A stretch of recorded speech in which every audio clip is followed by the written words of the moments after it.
नमस्कार, one India Hindi में आपका स्वागत है। मैं हूं शिवराज सिंह। इंडियन एयरफोर्स के बेड़े में जुड़ने के लिए 3 और राफेल फाइटर जेट भारत पहुंच गए हैं। दैनिक भास्कर की खबर के मुताबिक ये विमान बुधवार रात करीब 11 बजे भारत की जमीन पर पहुंचे। फ्रांस से निकलने के बाद बिना कहीं रुके तीनों जेट भारत पहुंचे हैं। रास्ते में यूएई की मदद से इनमें हवा में ही ईंधन भरा गया। भारतीय वायुसेना ने ट्वीट कर लिखा, 3 राफेल विमानों का चौथा जत्था भारतीय जमीन पर उतर गया है। इसने फ्रांस के स्ट्रेस वायुसेना अड्डे से सीधे उड़ान भरी थी।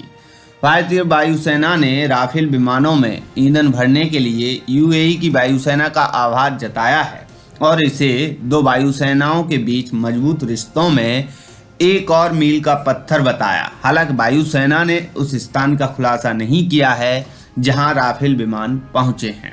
न्यूज एजेंसी पीटीआई के मुताबिक ये लड़ाकू विमान अंबाला में गोल्डन एरो स्क्वाड्रन का हिस्सा होंगे। इन तीनों राफेल के आने के बाद अब भारत के पास 14 ऐसे लड़ाकू विमान हो गए हैं।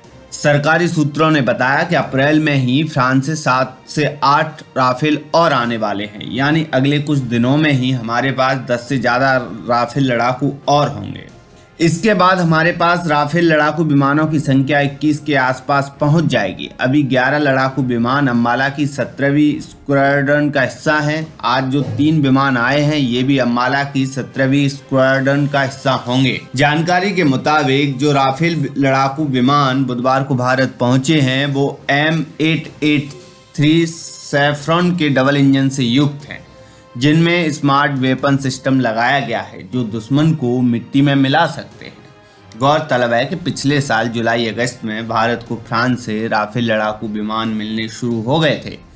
पहले इन्हें फ्रांस में ही रिसीव किया गया, फिर ट्रेनिंग के बाद ये भारत आए। भारत आते ही राफेल लड़ाकू विमान अपने मिशन पर लग गए थे। पिछले साल जब लद्दाख सीमा पर चीन के साथ तनाव चल रहा था तब राफेल लड़ाकू विमान ने लेह लद्दाख के आसमान में अपना जलवा दिखाया था। बता दें कि भारत को फ्रांस से कुल 36 राफेल लड़ाकू विमान मिलने हैं, जिनका समझौता साल 2016 में हुआ था।